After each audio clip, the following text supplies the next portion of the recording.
Assalamualaikum Football United, ringan amatiran ala gua. Seperti yang gua sebutkan di video terakhir, kali ini gua mau bikin preview insyaallah ya tentang pertandingan antara Brentford menghadapi Manchester United. Ya walaupun ini kan ada kabar masih simpang siur ya dengan gua bikin video ini nih hari Minggu malam waktu Belanda, masih simpang siur ya jujur apakah akan ada jadwalnya atau tidak, karena memang ada beberapa pemain Manchester United ini terkena COVID-19 ya. Jadi belum pasti, walaupun tadi gue baca terakhir seperti gue bilang di video gue sebelumnya dari Sky Sports, so far ini pihak Premier League masih tetap menjadwalkan pertandingan menghadapi Brentford ini dilangsungkan hari Selasa malam setengah 9 waktu Belanda ya, atau di Inggris sana berarti setengah 8 kalau tidak salah, langsung dari Brentford Community Stadium. Nah, previewnya langsung ya. Jadi pertandingan antara Brentford menghadapi Manchester United ini menurut gua akan seru, akan ketat. Di klasemen ini Manchester United sekarang berada di peringkat ke-5, sementara Brentford ini berada di peringkat ke-10. Poin di antara keduanya ini beda 7 poin. Jadi Manchester United 27, Brentford 20. Yang unik adalah kalau menurut gue secara rata-rata ya, rekor kebobolan dan juga memasukkan gol, membuat gol dan juga kebobolan ya, itu hampir sama. Manchester United 26 kebobolan, membuat gol 26, kebobolan 24. Sedangkan Brentford ini memasukkan 21, kebobolan 22. Ya sama-sama ada kepala duanya, jadi ya, hampir-hampir tipis. Yang menarik lagi adalah ya Brentford ya, ketika tampil di kandang di pertandingan pertama mereka membuat kejutan dengan mengalahkan Arsenal ya kan, kalau tidak salah dengan skor 2-0. Lalu ketika mereka menghadapi Liverpool bahkan mereka mampu menahan Liverpool dengan skor cukup besar ya, 3-3, yang pada saat di pertandingan itu terjadi apa ya kalau gue bisa bilang ya, kejar-kejaran gol dan bukan main. Yang dibobol 3 kali itu adalah tim sekelas Liverpool yang sekarang ini kejar-kejaran juga ya di pimpinan klasemen sementara ini. Lalu ketika menghadapi Chelsea pun juga Chelsea harus bekerja cukup keras di pertandingan itu sebelum mereka akhirnya mampu membawa 3 poin ya kan, menang 0-1.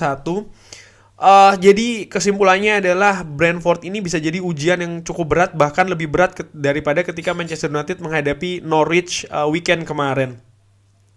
Tipe permainan dari anak asuhan Thomas Frank ini juga unik dan menurut gue berpotensi untuk menyulitkan. Kenapa? Karena pakemnya ini mereka pakai 3-5-2. Nah, kenapa kok bisa menyulitkan? Jadi begini, kalau gue melihat ketika menghadapi Norwich ini ketika menyerang memang betul mereka pakai pakem 4-3-3, tapi ketika mereka bertahan mereka bisa berubah menjadi 4-5-1. Mereka transisi dengan cukup cepat ini, dan ini cukup menyulitkan Manchester United, di mana jumlah pemain tengah Norwich itu cukup menyulitkan ya, sangat padat, sangat sesak di tengah, dan ini betul-betul menyulitkan Manchester United dengan pressing yang mereka lakukan, dan pressingnya ini betul-betul physical.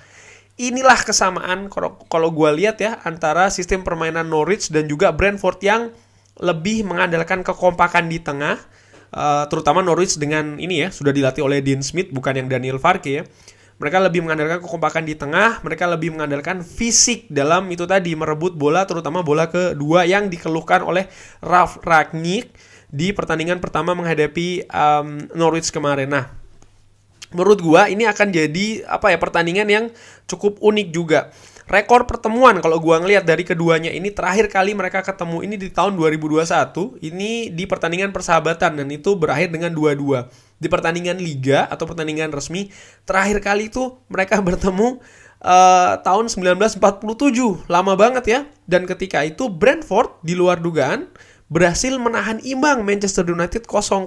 Wah, jadi dulu pun mereka sempat membuat kejutan ya dengan menahan Manchester United 0-0. Nah, kalau gua ngelihat ini dari scoring minutes dari Brentford ya, Brentford ini 50% ya, 50% golnya ini diciptakan di 30 menit terakhir. Seperti kalau gue ini langsung gue langsung teringat ketika menghadapi Liverpool pun juga mereka mencetak gol itu kurang lebih di 30 menit terakhir ya, mereka mampu membobol 2 kali bahkan gawang dari Alisson. Dan ini lagi-lagi harus dijadikan perhatian bagi skuad Manchester United, di mana tentu saja 30 menit terakhir ini sering konsentrasi turun ya kan, kondisi fisik sudah lelah. Dan kalau sekali lagi gua melihat pertandingan terakhir, 2 pertandingan liga terakhir menghadapi Crystal Palace dan juga terakhir kali menghadapi Norwich, tim lawan ini sering mendapatkan peluang di 30 menit terakhir, dan ini betul-betul harus yaitu tadi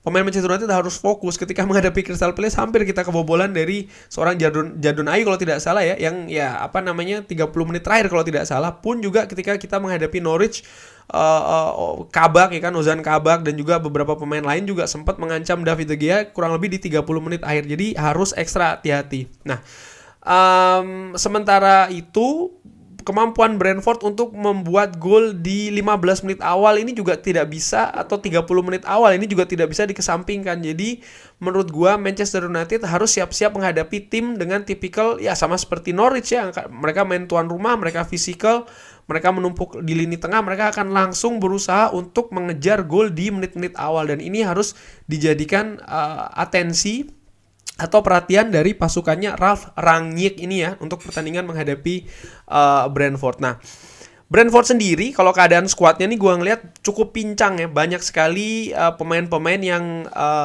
cedera. Ada 2 pemain kunci nih, Ethan Pinnock dan juga Ivan Toney yang dikabarkan kena COVID. Jadi tidak bisa, kalau tidak salah ya, kabarnya adalah kena COVID sehingga tidak bisa bermain. Tapi pun dengan kehilangan 2 pemain tersebut, di pertandingan terakhir dari Brentford ini mampu menang. Kalau tidak salah menang menghadapi Watford dengan skor 2-0, dan istimewanya mereka ini sempat ketinggalan 0-1 dulu dari Brentford. Lalu mereka mencetak 2 gol di atas atau di 30 menit terakhir. Bahkan di 10 menit terakhir mereka mampu menyerangkan 2 gol berturut-turut, dan ini menurut gue cukup istimewa. Inilah kenapa Manchester United harus betul-betul bermain dengan konsentrasi penuh, fokus selama 90 menit plus. Dan ini tentu saja akan menjadi tantangan tersendiri bagi pasukannya Ralf Rangnick ini ya.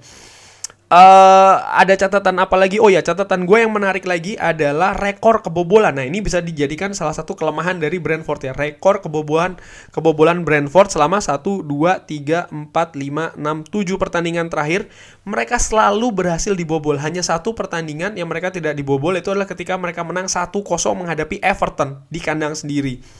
Dan selebihnya mereka selalu berhasil dibobol oleh lawan-lawannya, baik itu mereka meraih kemenangan maupun ketika mereka tidak meraih kemenangan ya, seri. Bahkan ketika mereka menghadapi Everton ini mereka mencetak gol di 30 menit awal. Lagi-lagi kan 30 menit awal, 30 menit terakhir ini yang betul-betul rawan bagi lawan-lawannya Brentford. Rekor kemenangan mereka pun juga tidak cukup istimewa kalau gue bisa bilang. Di 7 pertandingan terakhir mereka hanya menang 2 kali, yaitu ketika mereka menang kandang menghadapi Everton 1-0 dan pertandingan terakhir ketika mereka menang 2-1 menghadapi Watford.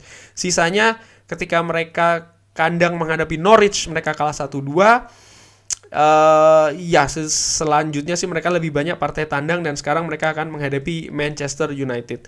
Kembali ke Manchester United, nah siapa-siapa saja yang akan dimainkan ini, kalau seandainya belum ada informasi terbaru mengenai siapa yang kena COVID ya, mudah-mudahan bukan pemain inti, maka pastinya Ralf ini akan menerapkan 4-2-2-2 lagi.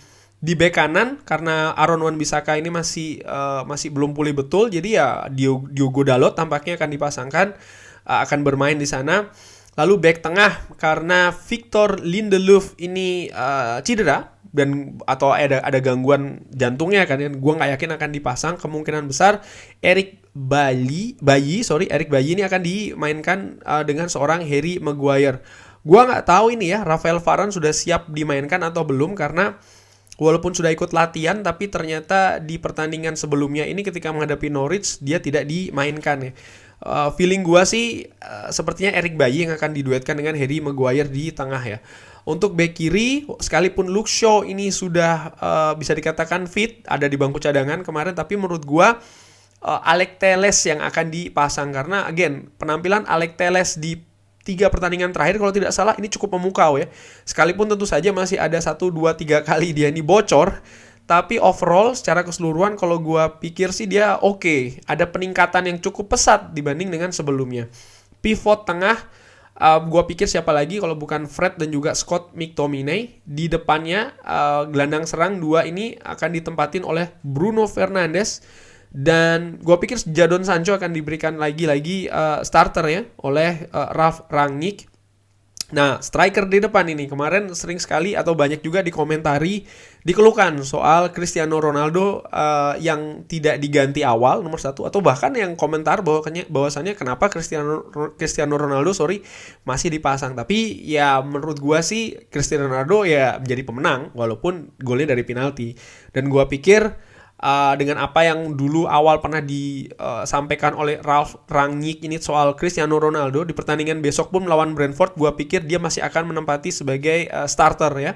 Nah, pasangannya siapa ini? Rashford ketika menghadapi Norwich penampilannya menurut gue sih seperti kurang greget gitu. Dan kalau gue mengaca ketika Mason Greenwood menghadapi Young Boys, menurut gue tampil cukup impresif. Sebenarnya ketika menghadapi Norwich, gue pikir Mason Greenwood lah yang akan diberikan kesempatan sebagai starter ya.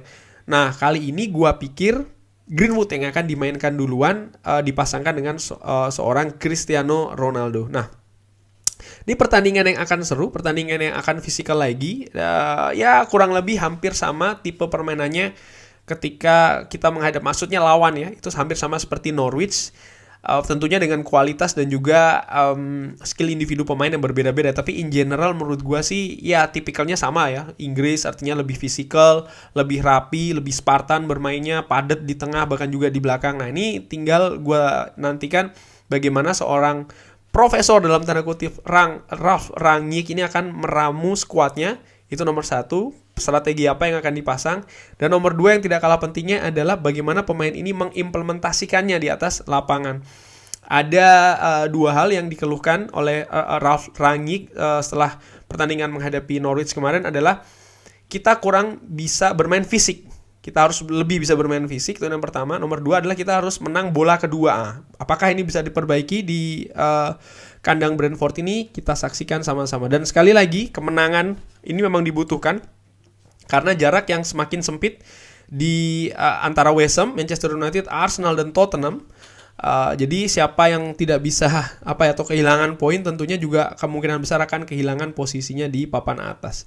Thanks for watching. Gue tidak sabar nih untuk menyaksikan pertandingan ini. Mudah-mudahan tidak ditunda ya. Jangan lupa like, sholat, and subscribe. Wassalamualaikum warahmatullahi wabarakatuh. Thank you.